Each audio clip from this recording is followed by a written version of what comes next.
Let's talk about some of the boys because there's a rumor that makes the observer. Uh-oh. Rumor had it there's going to be a confrontation between the wrestlers and Vince McMahon at the TV tapings this week. The wrestlers are mad about SummerSlam payoffs, which were reportedly $5,000 to $10,000, and about the frequent flyer miles being switched starting the first of the year from the wrestlers to the company, all coming just a short time after the wrestlers had been assured that the company was having no financial problems. The company does pay for the plane tickets, so one would think the company has the right to the frequent flyer miles, although the wrestlers had considered it one of the perks of working there that when they were off, they'd have free tickets to take their families or send friends on vacations.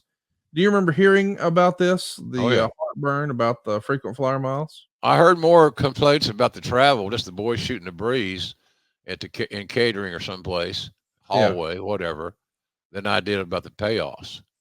Because for some guys, if they got a $5,000 payoff, it probably meant they worked underneath, Yeah. deep in the preliminaries, and actually that wasn't a bad payday. But for some talents, it was very low.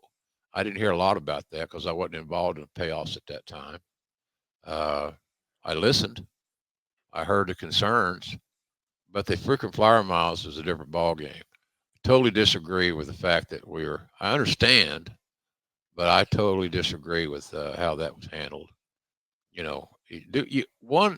A good manager in pro wrestling does all he or she can do to make it as easy on the talent as possible. And you're not spoiling anybody. You're not treating them with kid gloves or anything. They are they're the straw that stirs the drink in your business, and they have a short shelf life. So why not make it as compatible and as professional as you can uh, for these talents? They're your money. They're your meal ticket. You look anywhere you want. Talent and television. Vince McMahon always said it, and it's still true to this very day. The two most important elements in pro wrestling are talent and television. Let's mention that the go home edition of Monday Night Raw as we get ready for the Rumble pay per view did a 3.6 rating, which made it the highest rated show for the week of any kind on cable TV. That is the first time in many years a pro wrestling show has occupied that spot. Raw was generally finishing between 10 and 15 in the weekly ratings.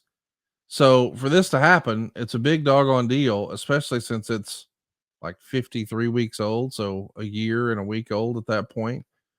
Um, Was that during the Lawler and McMahon JR era or JR and Vince? I don't remember that. this is when Lawler was still off TV. Oh, Yeah. okay.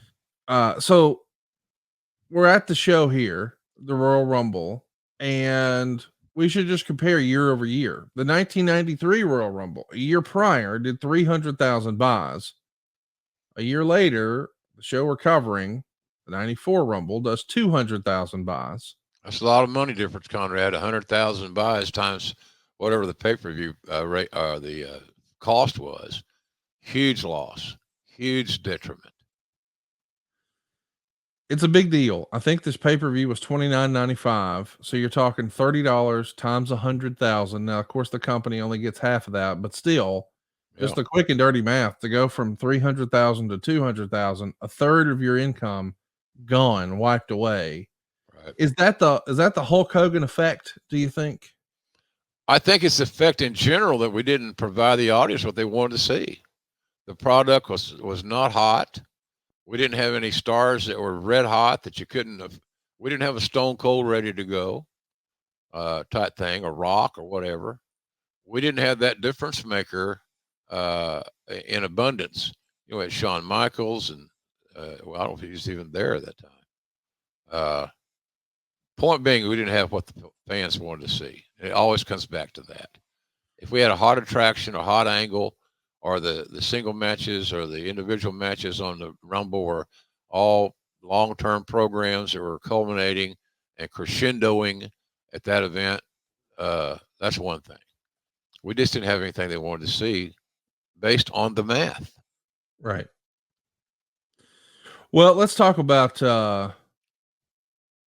some of the news and notes about just where the show's going to wind up. I mean, we talked about how ticket sales were soft here, just 2,500 sold the day they go on sale. But Providence really gets with it. They sell it out. 14,500 bucks, or 500 tickets rather. And the show opens with Ted DiBiase debuting as a color commentator for the Royal Rumble. Right. And listen, I appreciate when Vince brings back a star. I mean, obviously he's been a manager with the program, but he is such a legacy character at this point. I get why it makes sense, but I'm just sort of scratching my head.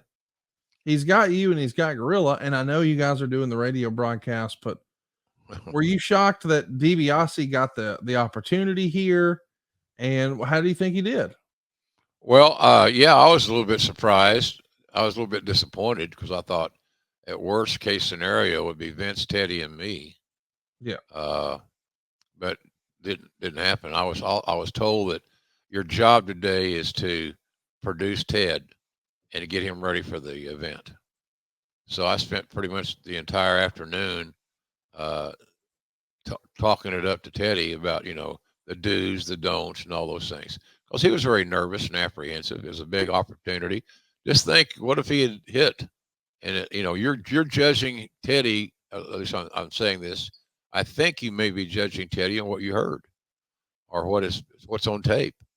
And it was his first show. I never thought it was fair or wise that WWE was so bold, more often than not, to try things to talents for the very first time, especially where you're going to be out there 3 hours.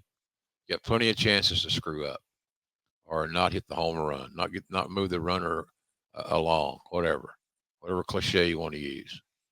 So that's what I did that day, and enjoyed Italian food with Monsoon. Not a bad gig. Hey, it's Conrad Thompson here to tell you a little more about what adfreeshows.com is all about. Get early, ad-free access to more than a dozen of your favorite wrestling podcasts every single week, starting at just $9. That's less than 20 cents an episode each month. And yes, you can listen to them all directly through Apple Podcasts or your regular podcast apps. How easy is that? Ad-free shows also has thousands of hours worth of bonus content and docuseries like Title Chase, Eric Fires Back, Conversations with Conrad, and The Insiders. Plus new series like The Book with David Crockett, Monday Mailbags with Mike Chioda and Nick Patrick, and a whole lot more. And you want to talk about early? You can't get any earlier than listening to the shows live.